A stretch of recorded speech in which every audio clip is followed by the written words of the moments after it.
of increasing perfect the of increasing Iowa's tobacco taxes. My name is Jackie Kale. I am the Government Relations Director for the American Cancer Society Cancer Action Network. Today's webinar is hosted by the Iowa Tobacco Prevention Alliance and the Iowa Health Initiative, which is comprised of public health organizations and advocates committed to reducing tobacco-related death and disease through public policy. We will have time for Q&A at the end of the presentation, but please feel free to place your questions in the chat at any time, and a member of our team will respond. But I'm going to go ahead and kind of set the stage for why we are having this discussion today. As you have heard, Iowa is facing a serious cancer problem.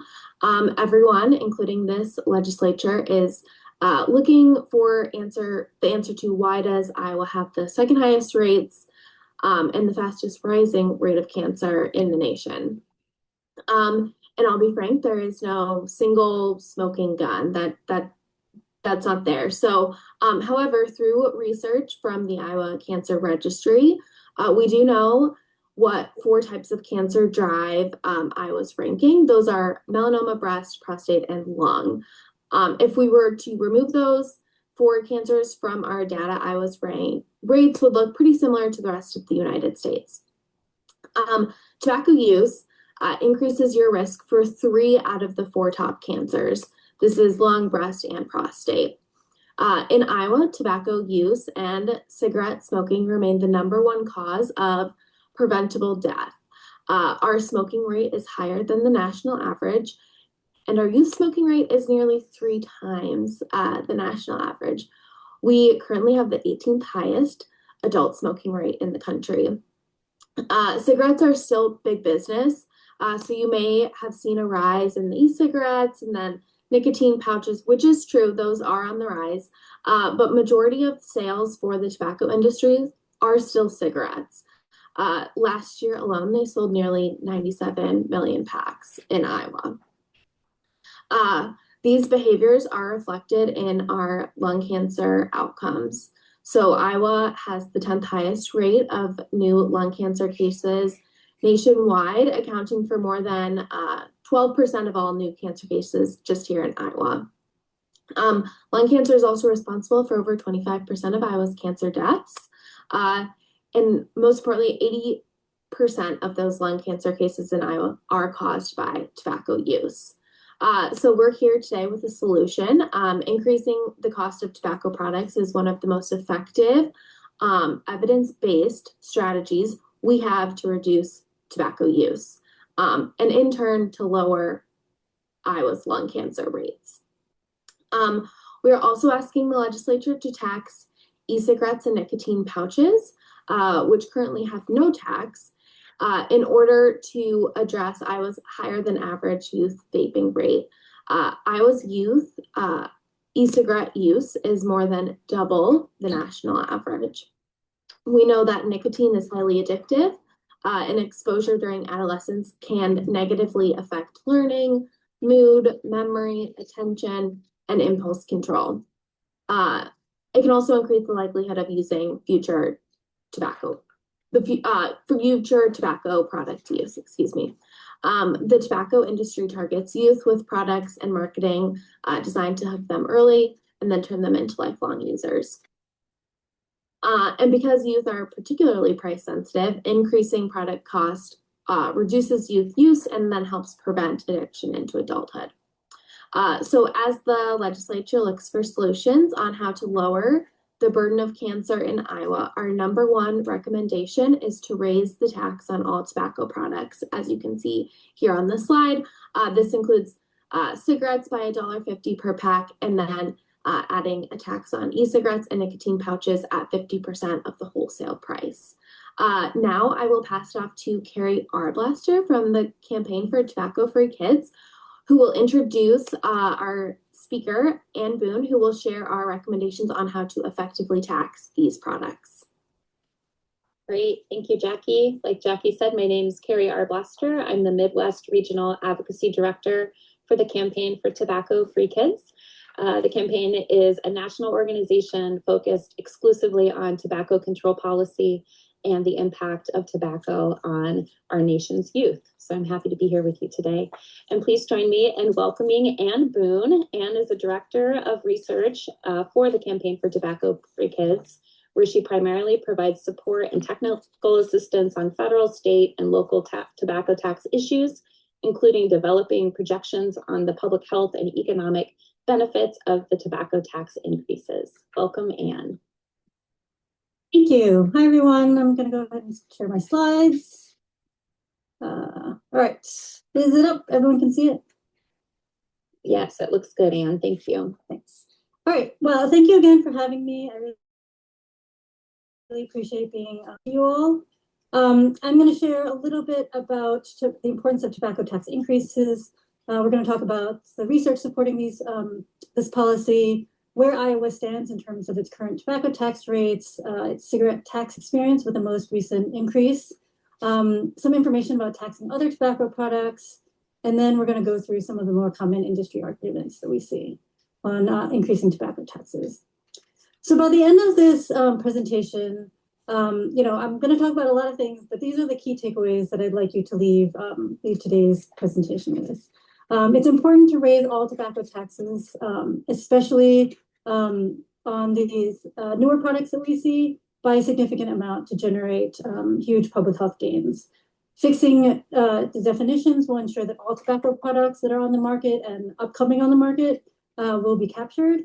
It's important to dedicate revenue to tobacco prevention and cessation programs. We want to provide the support needed for people to quit in response to a tax increase.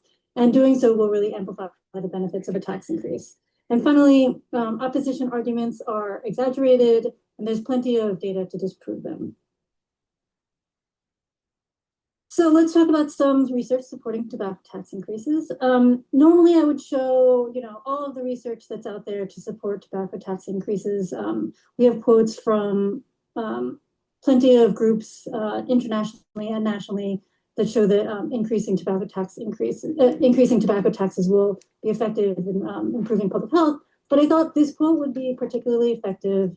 And this is a quote directly from the biggest cigarette maker, the biggest tobacco company in the US, saying that it's clear that price has a pronounced effect on the smoking prevalence of teenagers, and the goals of reducing teenage smoking and balancing the budget would both be saved by increasing the federal excise tax on cigarettes. Now, this quote is about the federal tax, but the same concept works at the state level as well.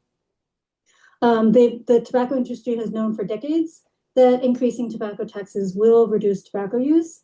And that's why they invest so much of their money in opposing tax increases, both funding their own opposition efforts and then also funding retailers and other front groups to mount a campaign to oppose tax increases.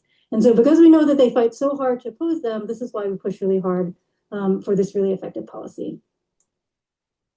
Research has shown that tobacco taxes really do work. When you increase the price of products, it reduces consumption. And we also know from research that a 10% increase in the price of tobacco products results in a nearly 7% decline in youth prevalence, a 2% decline in adult prevalence, and about a 4% decline in overall consumption. And significantly, increasing tobacco tax increases will be most effective with kids, lower income populations, and pregnant women. This graph illustrates this relationship really well. So you see in maroon price, and then the red line is sales. And so you can see as price has been increasing, sales have been declining. This is similar to what we see in youth. Now, we do know that a lot of factors go into affecting prevalence. So it's not just price, but price is a main factor. And so you can see that price does play a significant role in reducing youth use as price has increased and youth prevalence has declined. So let's look at Iowa's experience. These are the current tobacco tax rates in Iowa. So Iowa's current cigarette tax rate and little cigar tax rate is $1.36 per pack. Iowa last increased its tax rate in 2007. It's currently ranked 33rd highest. and is way below the national average of $2.01 per pack. In those 20 years since Iowa hasn't increased its tax rate, 37 states and DC have increased its taxes, its cigarette taxes 82 times. And with 20 of those states increasing their tax multiple times, and 23 states and DC increasing the tax by more than $1 each of the times that they've increased their tax. So you can see that Iowa is definitely falling behind the majority of states that have increased their tax since 2007. Cigars and other tobacco products are taxed at 50% of the wholesale price. Moist snuff is taxed at $1.19 per ounce. And then there's no tax on e-cigarettes as nicotine pouches, as Jackie has mentioned. And Iowa is also falling behind in terms of other states with taxing e-cigarettes, as the majority of states are taxing e-cigarettes at this point. Let's see what happened last time Iowa increased the cigarette tax by $1 in March 2007. And so because of the tax increase, Iowa's cigarette tax revenue increased by 140%. Meanwhile, cigarette pack sales declined. This is what we see in every single state with a significant tax increase. This is not a new story for us. Anytime we look at any state that has increased its cigarette tax by a significant amount, we see this type of this trend. So a really big increase the year that the tax increase goes into effect, while pack sales decline. A lot of people will claim that people are just gonna go buy in other states. They're not gonna purchase in the home state that increased the tax, but they're just gonna go to neighboring states where they can avoid the tax. And we're not gonna deny that some of that happens. It does happen to some degree, particularly at the beginning when people are trying to evade the tax. They're gonna try to go shop in some other stores, but people are creatures of habit. People usually go back to buying in their local stores, within a few months. And so any sort of change in their activity will really go back to normal, where they'll buy in their local stores.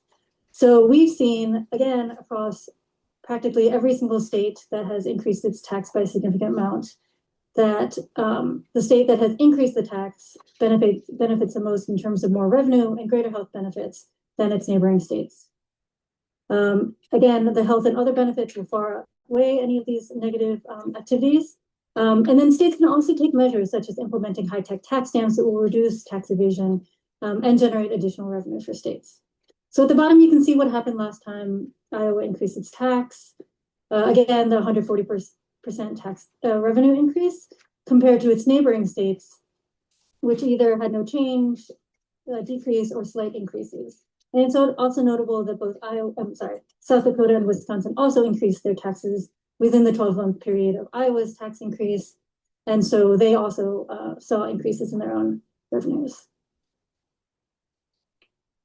So let's turn to how to tax other tobacco products. As you're well aware, the landscape has changed dramatically, particularly over the last 20 years since Iowa's last tax increase.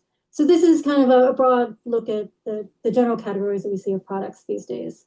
Back before we just saw a few products on the market, but now it's just a wide array of products that come in a wide range of packaging.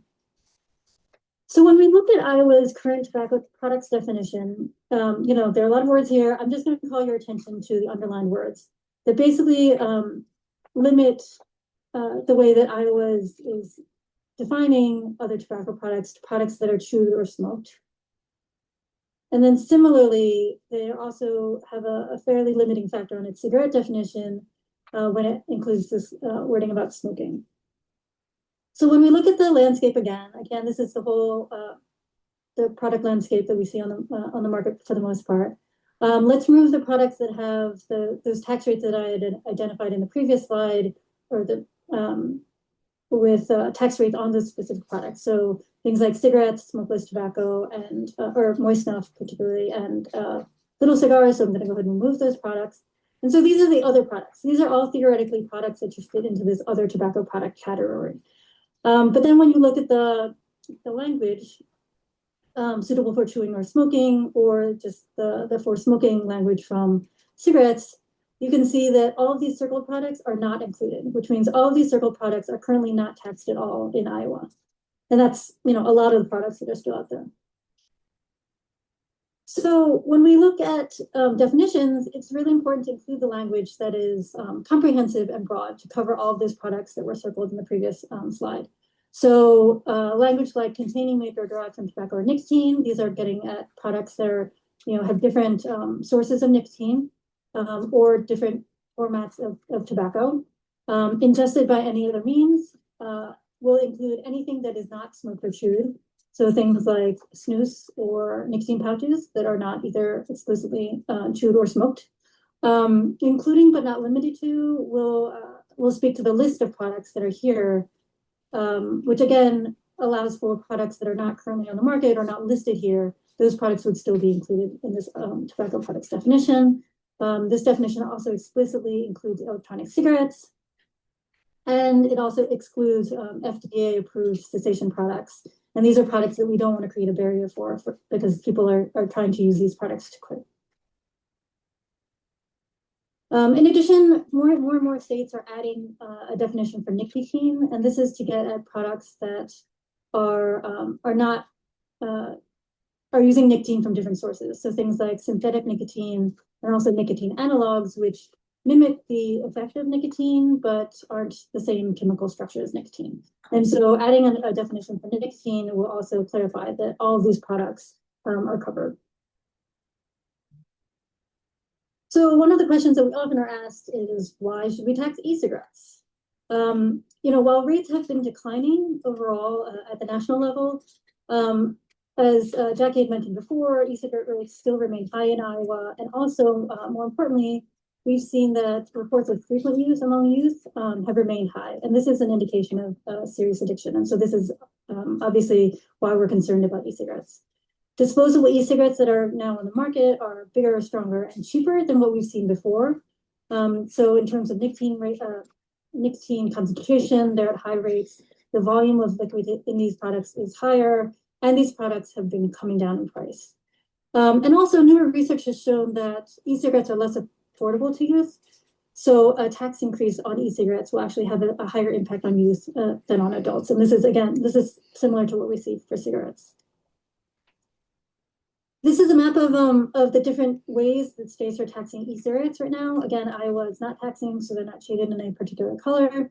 But you can see that there's a wider range of the ways that states are addressing e-cigarettes.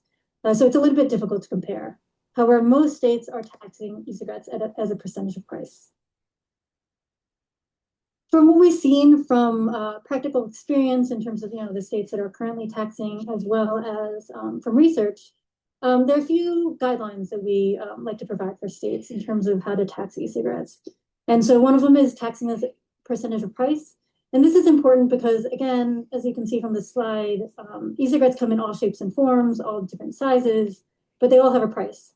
And so it's really easy, it's much easier to apply the tax as a percentage of price. In addition, it's important to apply the tax to all e-cigarettes and components. And again, include nicotine from any source, because we're seeing e-cigarettes that are using nicotine from synthetic nicotine or from nicotine analogs. And we also usually recommend that states tax at the retail level. However, we are deferential to state agencies that determine, the best way to tax for their own state. So in Iowa's case, for instance, taxing at a percentage of wholesale price would make sense given the current OTP tax.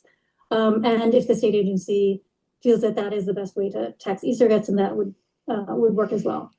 And then finally, set the tax rate equal to other tobacco products. And again, this ensures that there aren't certain products that are more affordable to use compared to other products. This is a table of different ways to tax e-cigarettes that I'd shown in the previous slide with the map. I'm not going to go over this, but just important to know that there are advantages and disadvantages, and this is part of the reason why we support taxing as a percentage price, because there are more advantages than disadvantages. One of the important claims or arguments against taxing e-cigarettes that we often hear is that increasing the e-cigarette tax will increase smoking. We have not found this to be true. This is based on a lot of modeling. What we're seeing is that, well, in the past, e-cigarettes were considered good substitutes for e-cigarettes in terms of people finding these products sort of compatible, so they'll switch between them. We haven't seen them. Research has shown that isn't as true, particularly for the newer products. So people who smoke cigarettes generally choose to smoke cigarettes, people who are going to choose to smoke e-cigarettes, again, see them as very different products, and so would choose to use e-cigarettes. And so the substitution isn't at the same degree as it used to be. And also, while we've seen cigarette sales and smoking rates continue to decline over time, this is all during the time that states have been implementing new e-cigarette taxes or increasing e-cigarette taxes. So that has not quite affected cigarette sales in terms of slowing that sales trend down, or increasing cigarette sales. And then we've also seen that people don't seem to be switching to e-cigarettes based on price differentials. So in this time period where we've seen a lot of states without e-cigarette taxes, we haven't really seen a huge rush of people switching from cigarettes to e-cigarettes, and vice versa. And so one of the ways that we think is really important to sort of close the door on this claim is to make sure that when you increase the tax on e-cigarettes, you actually increase the tax across the board on all products. And that just ensures that all products across the board are subject to a higher tax, which means a higher price, which means that they're less accessible to use.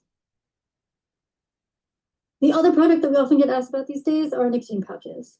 And so again, why are we pushing taxes on nicotine pouches during this time? While it is relatively low, youth use has doubled in the past 4 years at the national level, and so it's really a product of concern for us. Sales have been skyrocketing in recent years, and it's really driving the growth in the smokeless tobacco market. Tobacco companies continue to expand their manufacturing to put more product on the market, and they're also introducing new products, even without FDA authorization. So that means a lot of these products that you see on the market are currently technically illegal. And then finally, tobacco companies are lobbying states to lower or eliminate any tax on these products.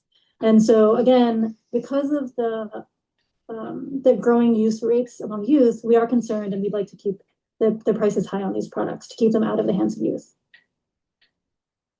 This is a table, this is a map showing which states currently tax e-cigarettes in blue, and then those those tax rates that are going to come into effect in the next few months or years. Those are the ones in red. Now, it's a little bit more difficult to sort of map out how states are taxing nicotine pouches. Again, more and more states are trying to address this more proactively. But suffice to say that, again, there's a range in how states are approaching nicotine pouch taxes, but the majority of them are taxing as a percentage of price. Again, these products are more recently on the market, and so we don't have a ton of data. But again, what we've seen is more information that's sort of based on experience.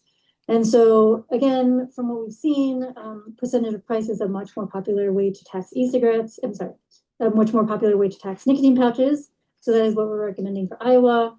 Again, it's important to include nicotine from any other source, and then set the tax rate equal to other tobacco products. Before I move on to opposition arguments, I wanted to highlight what Jackie was saying. One of the recommendations to put some of the revenue from tobacco taxes or tobacco tax increase to fund prevention programs. Again, it's really important, particularly after a tax increase, to support those people who want to quit. And so providing them with more resources in terms of funding for the cessation program really is important to ensure that they're successful in their quit attempts. And so not only that, but also I was really getting the short end of the stick when it comes to costs.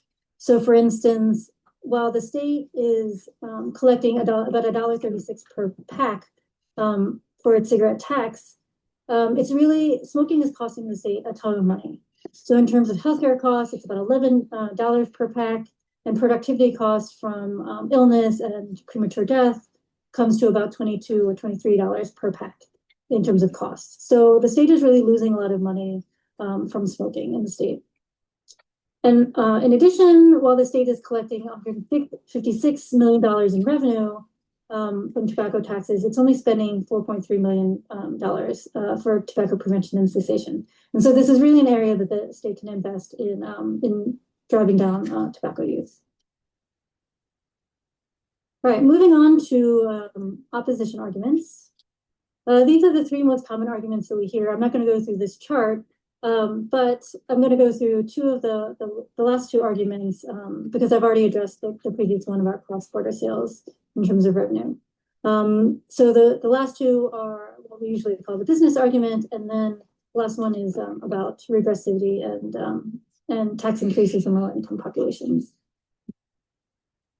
So what we often hear, this is tied to the cross-border argument, is that a tax increase is going to hurt businesses in terms of reducing sales, and which will result in lower employment rates and closing down stores. And the research has not really borne this out. First, we have to remember that tobacco use is really a burden on businesses. So currently, productivity losses due to smoking cause illnesses, and that includes absenteeism, non-productivity at work, such as taking smoking breaks, and then other costs related to disability, costs the state $1.8 billion per year. Productivity losses due to premature death costs Iowa $1.3 billion per year. And then there are additional costs such as insurance, fire costs, or fire protection costs, cleaning, and all those things also related to smoking. And these are all costs to businesses. And so by reducing tobacco use, tax increases really foster a healthier and more productive workforce. And that's really important when you're looking at enticing businesses to come to Iowa to open or expand their businesses. Businesses will want a healthier workforce to do the work. We've seen that people who quit tobacco use don't have more money to spend. So it's not that they will stop buying tobacco products and then just hoard the money in their mattresses. They're going to be spending on other things in the state. Convenience store data show that tobacco products actually generate less revenue than it used to for their businesses. And so again, they're not seeing this as the cash cow that it used to be. And then research also shows that cigarette sales declines haven't really reduced the number of stores or businesses that sell tobacco. This is another way to illustrate that last point.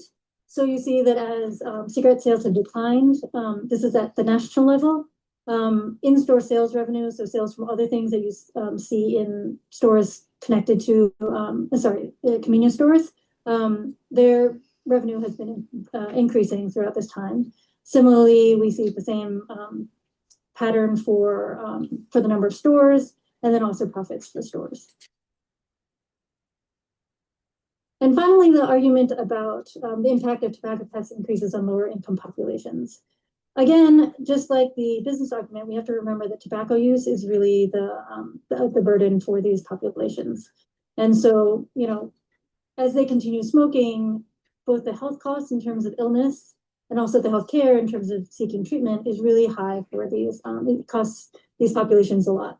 And so, we also know that this population is price sensitive, and so they are more likely to quit in response to a tax increase than other income populations. And so, a tax increase generally will actually help reduce the health disparities due to smoking, and also will benefit them more in the long term. Again, in terms of increasing their health and reducing their healthcare costs. So just again, to wrap up with the key takeaways from my presentation, it's important to raise tobacco tax rates to generate public health gains. And again, it's important to close those loopholes on these newer products like e-cigarettes and nicotine pouches. It's important to fix definitions to ensure that they're comprehensive and broad to cover not only the products that we have always seen on the market, but these newer products that are on the market now and are going to be on the market in the future, potentially. It's important to dedicate revenue to tobacco prevention and cessation programs to amplify the benefits of tax increase. And again, opposition arguments are often exaggerated, and there's enough evidence to disprove them. Thank you very much. Ready for questions. Thanks, Anne. I appreciate that. I know Anne went through that very quickly, and we will definitely be sharing the slide deck with you all so you can have that and dive in more to the details of that presentation if you're interested, because I saw Representative Main taking a lot of notes. And so anyways, I just wanted to thank you all. Open up the floor for conversations. Jackie talked a lot about the health implications, and Anne talked about